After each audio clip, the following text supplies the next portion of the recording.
Basically, combining all the different models together, we term the federated. Yeah, it's the aggregate model, you might hear people call it. But we call it the federated model. So what's happening here is in design development, you're going to have the architect and engineer. They're going to be doing their model. That's great. But as BIM gets bigger and you start adding more information into it, the architect and now mechanical, electrical, plumbing, they're going to join the team. Structural is going to join the team. Civil is going to join this team. And you're going to start making construction documents. Then it's going to roll into construction. And Lewis, we make our own model. We do self-performed concrete, so we do our own Revit. We do our own clash detection, and we actually use this model for costing. And we'll show you how we do that also.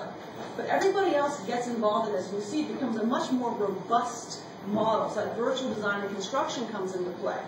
But you see the example here, structural, that model then becomes part of Lewis model, which is the concrete, which is part of the architect's model. So we call that the federated model. And at the very end, we turn that model over to the facilities maintenance. So they can use it as they see it, as they deem fit. Now, you have to plan.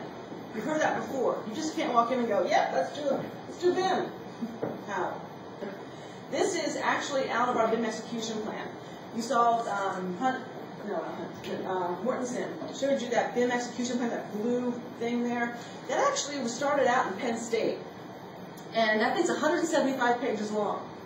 Manuals that are that thick are referred to inversely proportional to how thick they are. Right? So the thicker they are, you're not going to look at them. Ours is like 17 pages long, and it's written for people like Kathryn. Not that I'm slow. Not that she's slow. She doesn't have time to read 175 pages. Right? She wants me to get to the point. She wants to know what she needs to know and when she needs to know it. So what this is showing is super simplistic, and that's how I like things to be. You don't need to overcomplicate things. First thing you have to do is your BIM kickoff meeting. Your BIM kickoff meeting defines what you are going to deliver to the owner at the very top of that. A little counterintuitive? You're going to hand them over a building, right? Yeah, great. But that BIM kickoff meeting gets everybody involved, and everyone knows what's expected of them. You hold them to a level of expectation.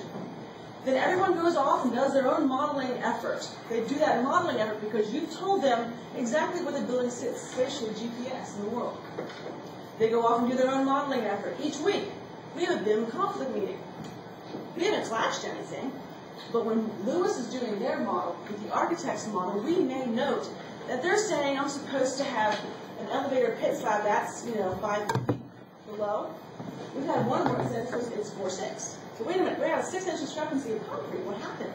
You get a hold of the architect, do that BIM conflict meeting, and you define that conflict without ever writing an RFI. The federated model then comes together, so we start seeing everyone putting things together. Is that ductwork impeding on the steel? Then we have another BIM conflict meeting. Turns out the steel would win. Yeah, steel just, we can't really move the steel without. Although I have seen them cut holes in things. Then we do the Navisworks clash detection coordination. Navisworks can do a lot of things, but we're using it for one thing here, and it's to find elements we've missed. Has something clashed with something else? Because we're supposed to have seen it already in that BIM conflict. We don't want to see anyone's shop drawings until after we've clashed those models. Why? Any ideas why I don't want to see a shop drawings after I've clashed? I don't want to have that thing stamped. Review and revise.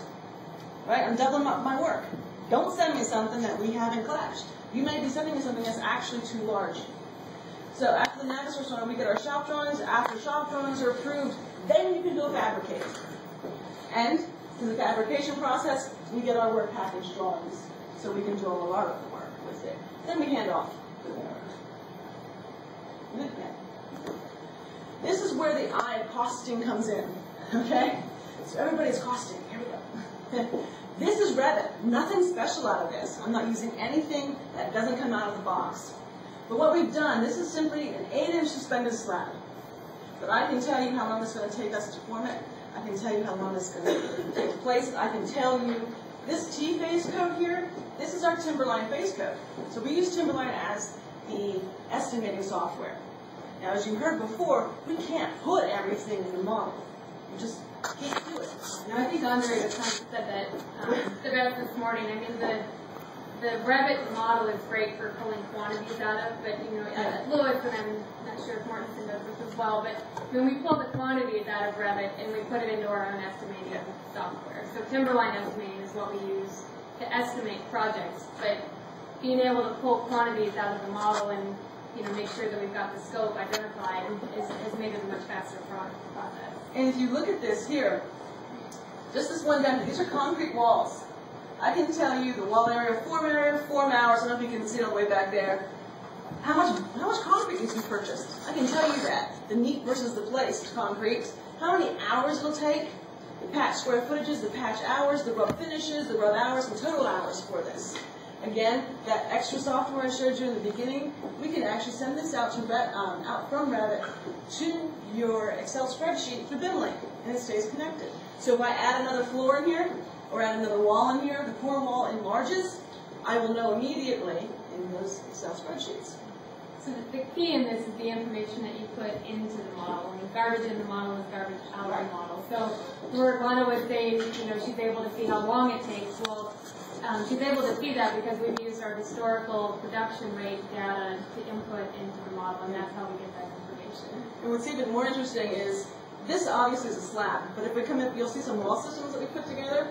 I can either create an Excel spreadsheet that has the wall system or the individual components of the wall. So that's using the product out of the box to fit us. And this is the example. Convenient. What we have here is another one of these, and this is a little more interesting because this is the architect's model. This is the Lewis model. So this model came right from the architect, their design. We work with this architect. We send him our Revit schedule with all of our shared parameters. I don't know how much you've gotten into Revit. No?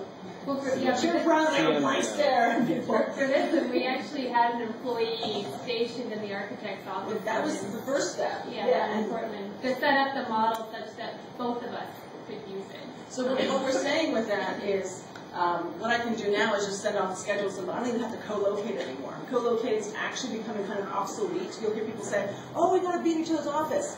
Nah, it's a thing called the cloud.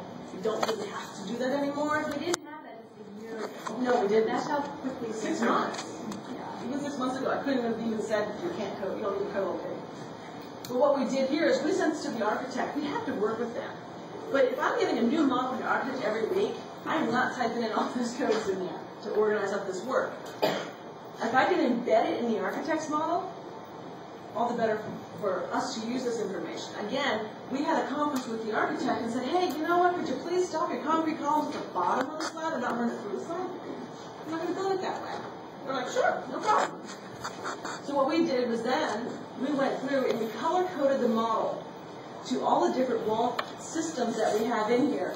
This can then be sent out to any subcontractor for drywall, and they can look at this and say, by floor or by total model quantity, hey, yeah, there's that much there. If I purchase this much, I know how much it's going to cost me to buy this, and we get much, much better pricing from our subcontractors, which is better for the owner.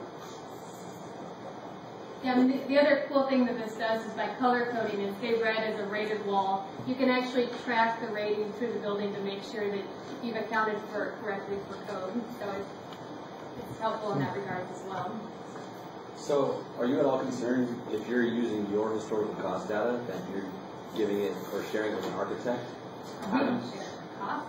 Yeah. Oh, okay. No, we just simply give him the codes to input in his model, so that way. That just links it. So Yeah. Okay. Yeah. It's literally just this line right here. In fact, close your eyes, Chris.